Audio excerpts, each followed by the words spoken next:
What's up, everybody? Welcome to SnailMail. SnailMail. This is Friday's episode. Happy Friday, everybody. Hopefully you guys are gearing up for a fun weekend. I get to rip apart the mule's interior and play with compressors and solar panels. Fun. But today we get to go over some voicemails. Yes, we do. Looks like the last time we went over voicemails before New Year's? No. But we probably, because we finished voicemails 2 weeks in, we probably just caught up. And we only did 4 the last time that we did voicemails. That's right. You guys had some my guess is we were at 15. We did 4. That brought us to 11. We missed a week. So we're at 21. 31. No shit. 31. 31? Yep. Oh my God. Yep. Right. And December 29th is where we're at. Wow. Okay. So we're not even into 2026 yet. All right. Should we just cancel all the 2025 ones and start in 2026? No, let's do it. Okay. We have a text message. Hold on. Finding timelines. But it was sent on January 8th. Okay. So we have some time, but now I need to mark that as unread. Before we start, okay, I said on a previous episode, I had the answer for camping versus glamping. Oh. And I had it written down to talk about it. That's right. Okay. And then we missed a week, so we weren't able to talk about it. Okay. So here's my conclusion. Okay. I believe this is going to solve all of the questions. What's the difference between glamping and camping? I'm ready. Okay. Yeah, I'm going to strip while you're talking about it. All right. Ooh. Sorry. It's warm in here. Yeah, it is getting warm in here. Maybe I'll do the same. It's all the propane. The propane leaking. I actually just wanted to do an outfit change so people think we're recording on different days. So. I feel better. Oh my God. Okay. All right. What's our answer to camping versus glamping? The answer is, here's my new definition of glamping. Anything fancier than you normally do camping. So it's subjective per person then? Yes. Okay. Because the people that do a lance often, yeah, that's just their normal going out and camping situation. Okay. But if they got an RV, yeah, they're more glamping. Okay. The person that's in the ground tent, that, that's normal for them. They drive a car out, they have a ground tent, air mattress, whatever. Well, if they show up and Jeeves, like Don said, walks across camp and says, hey, here's your martinis and your drinks, and let me know if anything else I can get you. That's glamping. Okay. Right? Because it's fancier than their normal ground tent with the beer full of Coors or whatever. Okay. So it's just it's a level up from normal. Okay. And so once say that Lance camper gets an RV and they start doing RV camping, is that their new norm now? Eventually it would be. Okay. I don't think it's an immediate thing. Because they're going to be glamping for a little bit, right? They're going to feel fancier. They're going to feel fancy. They're going to drink their Coors minus, their C minus with their pinkies out for a little bit. Okay. Yeah. All right. And then they're going to upgrade to the Modelos and be like, all right, we're just camping again. Yeah. And then they got to go, okay, where do now you go from there, what's the next level? Yeah. Hotel camping? Well, or yeah, or they, I don't know. I don't know what necessarily. It would be, they added log cabin camping? TVs into the camper, right? Instead of this one tiny one, now we have these 2 big widescreens and a projector or whatever. I don't like definitions to be subjective. Well, too bad. I don't think that's right, Jimmy. It is right. No, you can't have a subjective definition. It's not subjective. It's subjective. It's subjective per person, though. But it's better than you've had it. Okay. I don't like it, but I'll accept it for now until I find a way to poke a hole. Until you guys prove me wrong. Okay. I think this is the answer. Okay. I believe that this is the answer. All right.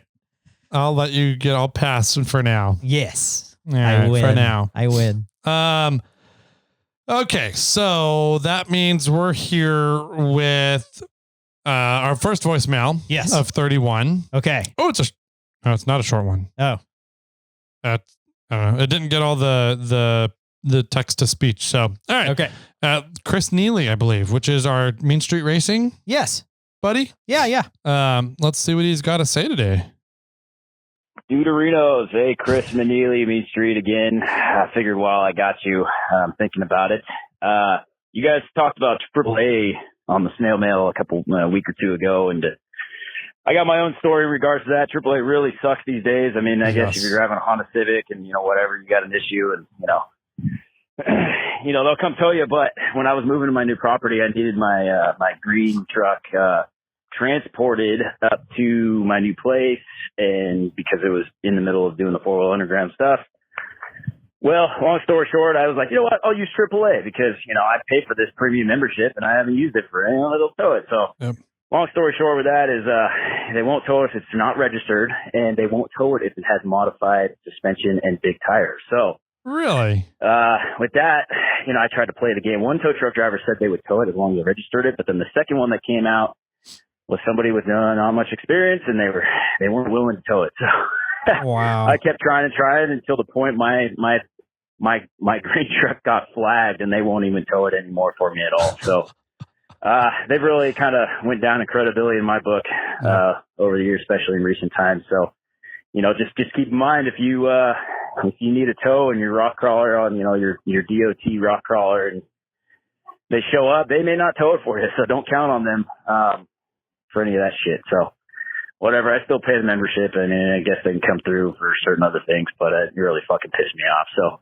anyways, thought I'd share that with you. Maybe we can get more into that story if I ever sit down with you guys again. All right, later. See ya. Wow. I did not know that they implemented that new policy. I did not know that either. I wonder when that went into effect. Yeah. See, I still think that I do need some sort of street level security regardless.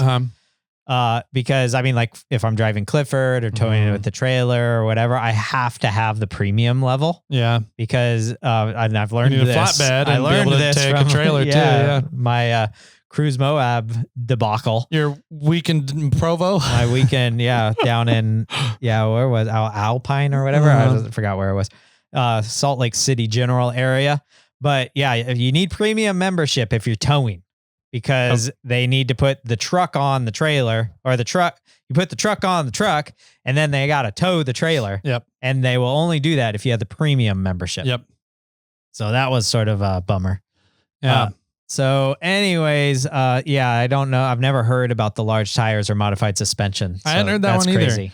It doesn't surprise me though. I feel like a whole rant on AAA could be a whole episode itself, but for sure. They used to be awesome. AAA used to be fantastic, used to be great. And it seems like they've, for the most part, monopolized towing on a national scale. And it seems like since they got to that point, they've been slowly pulling back what they will cover and made their towing services virtually useless. Kind of. Yeah. And so it's really a shame because all of these different tow companies that they've kind of beat out and crushed the competition of are either no longer around, or they have turned into AAA tow companies. Right. AAA has kind of bought them out, or they're like licensed to be exclusive AAA kind of thing. And they now have to follow under the rules and regulations of AAA tow services. There's not a lot of good tow companies around anymore because AAA has kind of smashed the competition. Yes and no. There's not a lot of large companies around that will cover you in a lot of places. Yep. But there are a lot of like solo people that are running a tow company. Okay. So I literally have thought about canceling AAA and just being like, I was spending, I don't know, whatever it is, $80 a month or not a month, but $80 a year or whatever it is for the premium. Or maybe it's more than that. I think it's like $250 bucks a year. $250 a year, something like that. And not spending that and just like pretty much literally putting that away for when I need a tow. And then you just call a tow company, like a random Joe Schmo tow company. And you're like, hey, here I am stuck. Can you come get me? Yeah. And I bet you that one person will give you better service. Probably. It'll cost you more, Yep. a little bit, but I'm not paying the monthly subscription. Yeah. And I mean, that's one thing. So I've thought about that. But the flip side is AAA, now that they're offering DMV services, and to me, that's the icing on the cake. Yeah, that's worth it to pay for these services just so I can go into their office to do DMV stuff. Yep. I've been impressed with what AAA knows about DMV services that DMV services don't know about their own services. Sure. So yeah, I definitely go to AAA first. So I will agree. And it's the premium membership is worth it more for the AAA, for the DMV services than it is for the towing. Yeah. Right. All right, moving on. 31 to go. Yep. 30 20, to go. 29 to go because he messed up the first one. And a text message. Yeah. But dial Brian. All right. Here we go. What's up, guys? It's Butt Dial Brian. Happy birthday to me. I'm assuming this is around February 3rd when you guys will finally get to this. Had to bring up the camping versus glamping. I've had this conversation a bunch of times before. I have to say Jimmy is 100% right. Camping is like the overall genus, and the type of camping you're doing is like the species. But for the sake of conversation, camping and glamping, the difference is camping's fun and cool. Glamping is not. So whatever level is just a little bit more comfortable than what you do is considered glamping, and what you do is considered camping. And the more times you have this conversation with people, the more you'll figure out that's what it is. It could be, oh, it's a hard shell, or, oh, no, you got a toilet, or, oh, no, you're backpacking, whatever. The one level above what they do is glamping, and what they do is camping. Keep crawling, guys. Yes, Brian. Did you guys coordinate that? No, how would we coordinate that? He calls your phone. That's your voicemail. Wow. I love that it. voicemail was left December 29th. Yeah. And I've been saying this probably about that long. Brian. Brian, you and I are on the same wavelength. Wow. Moving on. No. And he said it at the very start. Jimmy wins. Jimmy's right. I love it. All right. Thank you, Brian. We don't need to dive into that anymore. We already proved that one. Yeah, moving on. I appreciate you calling, though.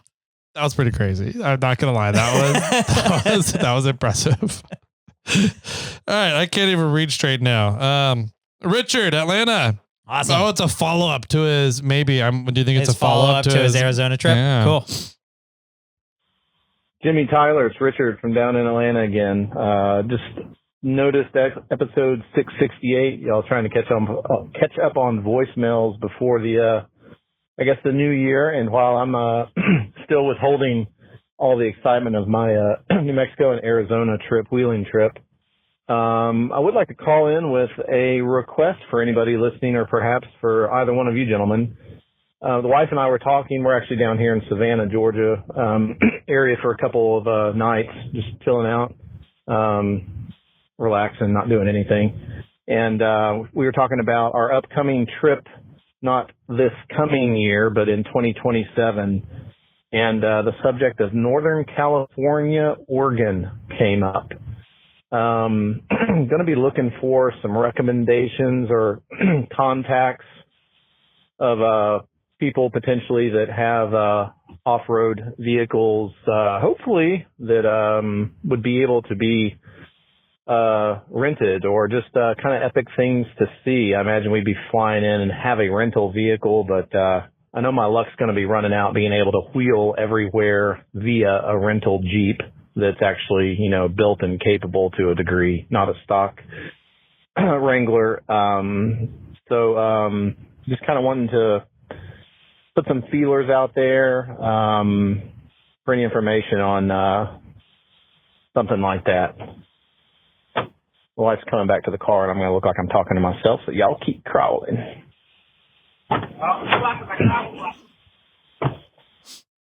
All right. Any wheelers from the Northern California, Oregon border area? So that's Humboldt. It's all of us. Pretty much. I don't know any trails up there.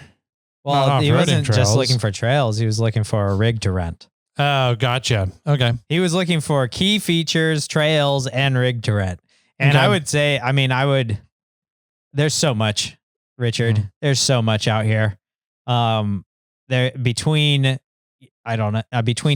Sacramento and Bend, there are thousands of places that you could go and check things out and do. And I think you and I could start a mini series on snail mails where you call in and ask us for one key thing in a general area and that you're thinking about going, and we could tell you stuff about it. Yeah. But man, just overviews. You gotta if you can find a rig, and I'd be willing to, or I might suggest you to reach out to Dave McKinney at the Rubicon Trail Adventures and see if you literally can rent a vehicle off of him for a week or so. Yeah. That might be a possible thing, or he might reach out to you. There's a company based out of San Francisco. I always forget the name of it. But they rent out fully kitted out 5th gen 4Runners. Oh yeah. With rooftop tents, chairs, kitchen gear, everything you would need to go. You literally just fly into San Francisco with the clothes that you want to wear, and they supply you with a vehicle and all the overlanding gear. Oh, cool. I forget what the company's name is though. I'm gonna have to look it up. Yeah, that's not Rubicon ready though. No, it's Probably not. not. I took 2 of their 4Runners halfway through Gatekeeper one time, but Yeah. they don't need to know that. Right. But I would say highlights. Let's just say a few highlights. I would definitely check out, if you can get to the Rubicon. Yep. I would suggest checking out Lassen if you have the time. Yeah. There's also the giant sequoia, or not giant sequoia, the redwoods. Yep. Over on the coast, kind of by Humboldt-ish area. And I would suggest even the Shasta is an interesting thing to at least look at. And then, but trails, I don't know too much out in that area for trails, and I'm sure we can have some northern California people, or southern Oregon. I forgot what the gentleman's name was that was messaging me a bunch about the Toyota Stout, but he's right on the Oregon border there, and he would probably know some trails out that way. But those are my highlights on what I would suggest you to check out for sure. And then there's a ton of moderate trails that you could just drive everywhere. Yeah. We have a lot of Forest Service roads in California, especially in NorCal. Also sounds like we have a year to figure this out with you. So we can definitely, we can make a fun trip for everybody to follow along with on this show. We can start a little segment with you. All right. Cool. Next up is Richard again. Okay. Here we go. Hey, Tyler, Jimmy, it's Richard. I guess this is part 2. I didn't want to, the wife was walking up to the car earlier. I didn't want to be in here talking to myself about, she just walks in, imagine that. And then all of a sudden she's like, who are you talking to? And then y'all are hearing that on the podcast. My and best everything. friend, So, Jimmy Tyler. For our Thanksgiving trip in 2027, she's trying to go and see, all the states and stuff over the course of however long it's going to take. But we always try to wrap wheeling into it somehow, some way. So she had just brought up Northern California, Oregon area. So again, was just trying to look for information. I guess, I could use the old Google machine and stuff for companies, but just trying to see what I could figure out for any, awesome areas that don't require camping. I know I could use Onyx and stuff, but just recommended general information of places or contacts of any businesses or people up and around that area, where we could be able to go out for a couple days, maybe have a home base somewhere. Short of that, I hope you guys have a great New Year. We're like I said, we're out of town. Just the wife and I. Kids are elsewhere with their other parents, so we're just bringing in the new year nice and chill. And I hope both you guys have a happy New Year. And I guess I'll probably be listening to this voicemail in June. I'm just kidding. Appreciate what y'all do, and the voicemails or snail mails are one of my favorite parts of y'all's show. Other than the interviews. The interviews are getting great too, but y'all keep up the good work, and we'll be talking soon. Keep crowd. Sweet. I want to make one distinction. Okay. He's saying kind of the Northern California and Oregon border area. That's a big area. Yes. Like you kind of mentioned in the last, his last voicemail. You got to remember that from like Northern California is pretty much like most people consider it Sacramento up to the Oregon border. Right. That is a 9 to 10 hour car trip. Yeah. Maybe. So you could, I guess up to Redmond, it's 9 hours, right? No, I would say it's probably 8 hours to the border. Okay. To Oregon. So you got to think about that. You're going, you can go across 3 states in that amount of time on the East Coast. Right. So it's a large area. You area. just went to Arizona, New Mexico, and I would say Northern California is almost the size of Arizona. Yeah. Right. Yeah. I would agree. I mean, not precisely, but it's kind of close. Yeah. So I don't know if you're looking at trying to do all like, are you trying to look for something in all of Northern California on a 3-day weekend trip or 4-day weekend trip, or like what is, or are you specifically looking at the Oregon border for a 3 or 4 day weekend trip kind of thing? Or are you looking at spending 2 weeks? If you're looking at spending 2 weeks in Northern California, I think that there's a lot that you can see. But if you're looking at a 3 to 5 day trip, you really need to look at narrowing down where you want to go, in my opinion. We're way off. Oh yeah? Yeah. From where we currently sit to the welcome to Oregon sign, 4.5 hours. What? Yeah. No way. That's what Google says.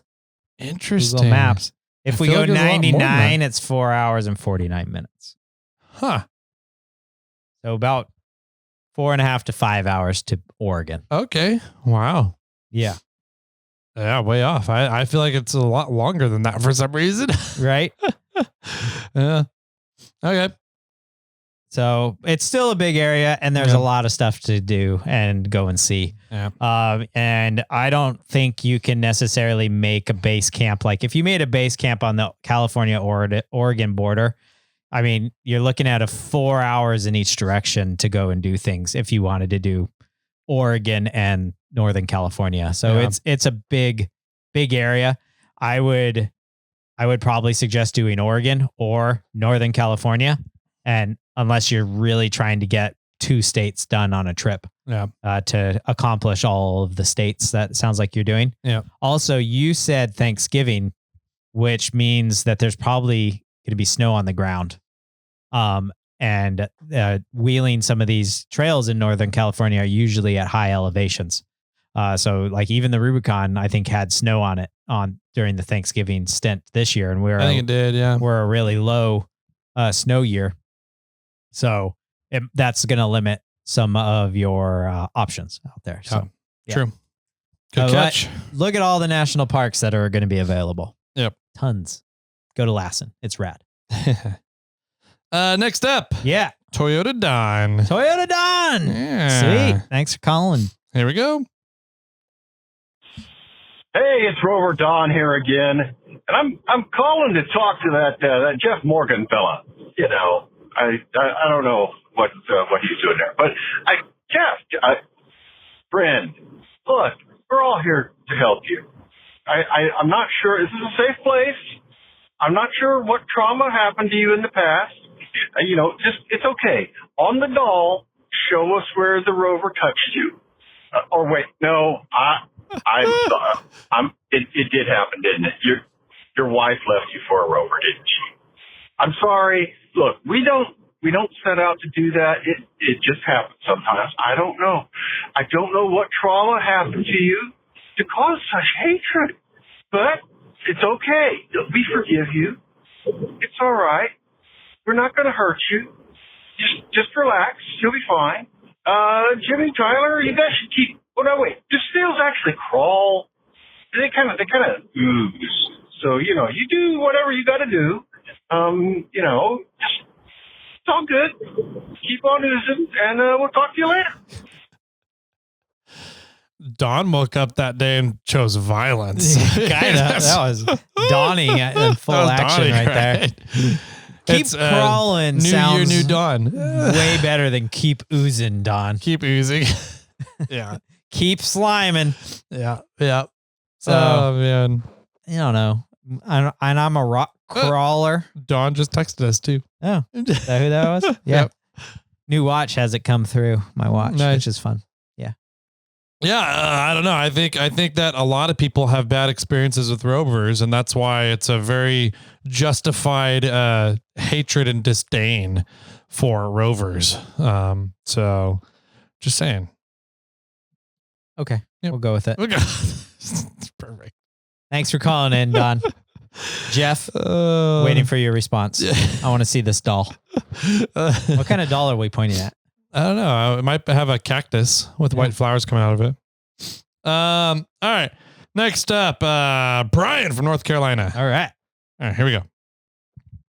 Hey guys, so this is Brian from North Carolina. I just wanted to, again, thank you for getting the jump on, letting me announce that event back in November. And we did the event.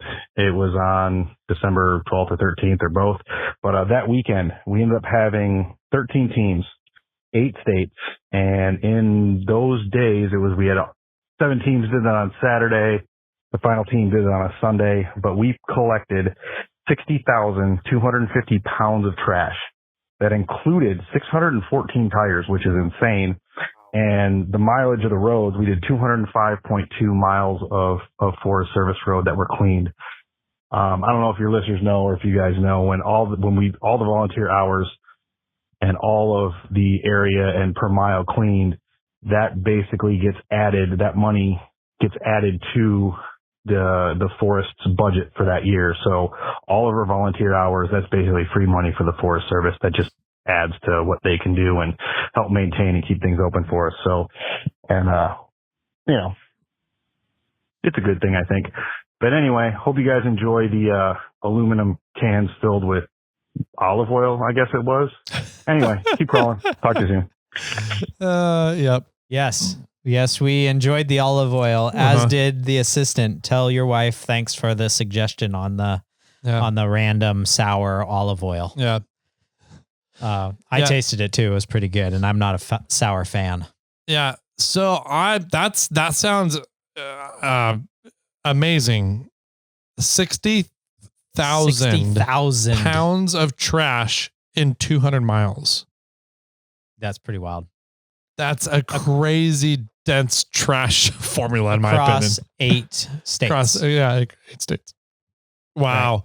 Right. So super cool. The Forest Service operates with volunteer matching. So they can apply for grant funding and use the volunteers' hours to get grant funds out of a grant program. So anytime you guys go out there and volunteer, report those volunteer hours to your Forest Service and they can get grant fund money matching out of it. And then hopefully once you do that enough and build up a good relationship with the Forest Service, you can talk to them about earmarking those grant matching funds towards OHV programs. That's what we've kind of ended up doing in the El Dorado National Forest and El Dorado County, is that volunteer match hours, volunteer matching funds go back towards vehicular recreation projects in the Forest Service and on the Rubicon on County Road. So I don't know if they would do that at first. It's definitely kind of goes into their general fund to be able to use for whatever. But once you guys have that relationship with the Forest Service and show that there's a consistent resource of volunteers that are going to help with these programs, they're much more willing to spend the money on those programs then. So sure. That makes sense. I almost wish that they just sort of allocated the money to who's volunteering. Like so many volunteer hours this year from this organization that was in this quote department or whatever. So they're like, let's just say 12% of the total grant income. So they get 12% of the money that we get. Yeah, it could be. What do they get it for though? The Forest Service can't give away money to groups. It has to be used towards a project. Sure. So it would have to be like the Adopt a Trail program, and the Forest Service could be like, okay, we're going to put this out 12% towards rockfill out of your for bucket, this trail program. Yeah. Out of the amount of money that we have set Mhm. aside for you, we'll pay for this fund or out of this fund. Yep. For this action that you guys are volunteering for again. Yeah. Right. That it's more or less a pay it forward system. It would be if that's how they all treated it. Some Yes. do, some don't. Yeah. And they're not required by any sort of law or protocols to treat it that way. Right.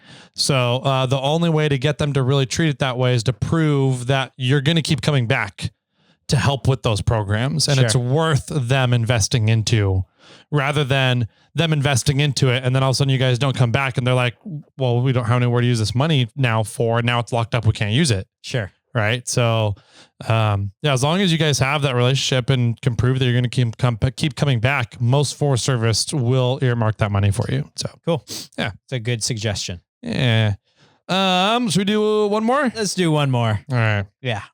This one is Kevin, Colorado. Oh, Kevin. Yeah. Not a first time caller? He has a Kevin kid. had a couple spots. This is Kevin, Colorado. Oh, let's find out. Oh, yeah. Hey, Jimmy and Tyler. This is Kevin from Colorado. Had a couple thoughts on their discussion on LTL Freight. How UPS Freight has a division. They currently do not have a division anymore. They sold the UPS Freight division about 2.5 years ago. So they no longer exist. That company is no longer there. They might subcontract with someone, but they do no longer have an actual freight trucking company. Just wanted to clarify. Weird how I'd know that, but yeah, I might have worked for them at one point. Anyways, kind of crazy.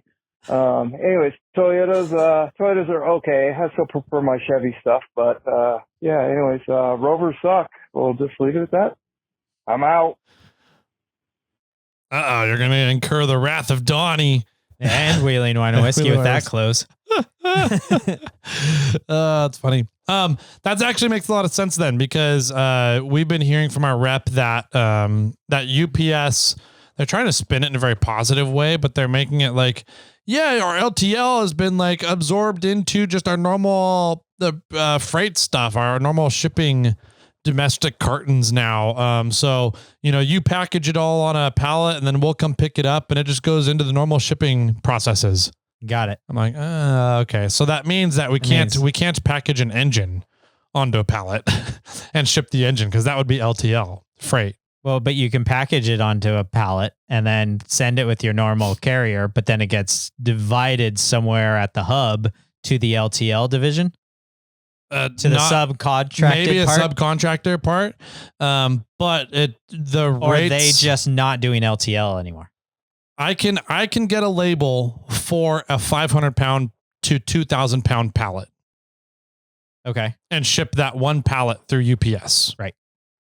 I don't know if from there they subcontract it out and hand it to another company for delivery or shipping logistics. But because you have box trucks that come and you forklift pallets into the back of them out of the warehouse. Yes, but that's all separate cartons. Okay. So like when that pallet gets to the hub, it gets broken down and each carton is shipped under its own separate shipping label. Got it. Right. Okay. So you're just loading it up so that to get all those to the hub. Exactly. And then the UPS is dividing them out. Yep. It's the same as me walking into like a post office with a handful of packages. Yep. Yeah. Yep. So an LTL Freight refers to you load up everything you can on one pallet, take a weight dimension of that pallet, and you get one label for that entire pallet. So how do you send stuff to realtors? What's that? The companies that sell your stuff. Retailers? Retails, there it is. A lot of them just order split cartons. So we're just shipping 16 by 16 by 16 boxes. And we're shipping 5 to 20 of them at a time kind of thing. You're just not shipping a panel of like 50 of these and 75 of those and all just under one label on the pallet. Nope. Yeah. But they did tell us recently that we can start doing that and they can offer competitive rates on it. And so far, from what I've looked, they haven't really been competitive versus just shipping them in the boxes individually. Got it. So, yeah, I don't know if they're subcontracting or not, but I can buy one label for an entire pallet of stuff through my normal UPS account now. Right. Which that has changed recently. I haven't been able to do that in the past. So I don't know how they're handling it on the back end, if they're taking care of that LTL freight or if they're subcontracting it out. I don't know. So we will never know. I probably will never know. Yeah. All right. Anyway, thanks, Kevin, for calling in. Hey, man. Thanks you. All the callers that have called in today. We really appreciate it. We'll keep doing this episode until we run out of voicemails. Which doesn't look like it'll happen anytime soon. Not anytime soon. Even when we try to catch up, I know we fall behind immediately. Yeah. So if you guys want to call and be a part of the Snail Mail episodes, you can do that 916-345-4744. That phone number is down in the show notes for you. So you don't need to worry about memorizing it or saving it. You can just go down and find any Snail Mail episode. Actually, I think you can find any show notes and the phone number is in those show notes. So it doesn't matter which one it is. If you're going to call in, you don't remember the number, just click on the most recent episode and it should be in the show notes. So you can do that. Otherwise, if you want to DM Tyler or I, Tyler's over at 4x4 Toyota Tyler. I'm at SnailTrail4x4 if you want to send us a direct message. Cool. I like it a lot. And I guess with that, that's the end of today's show. Everybody have a safe weekend. We'll see you Monday. Bye-bye. I was like, you going to say it? No. The number you have called has been disconnected.